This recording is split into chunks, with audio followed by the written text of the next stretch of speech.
Witness గా మారకూడదని ఆయనకి ఈ కేసుకి సంబంధం లేకుండా అలెగ్జాండర్ ముందే ఆయన్ని వేరే ఊరికి పంపించేశారు.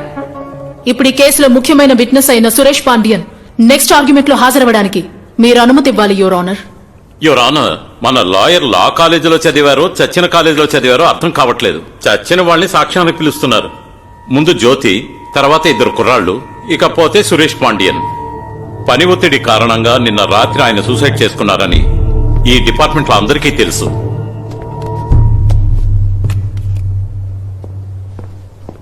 ఇప్పుడు కూడా చూడండి, ఆయన చనిపోయింది తెలియనట్టు షాకింగ్ గా అమాయకంగా ఒక ఎక్స్ప్రెషన్ ఇస్తారు.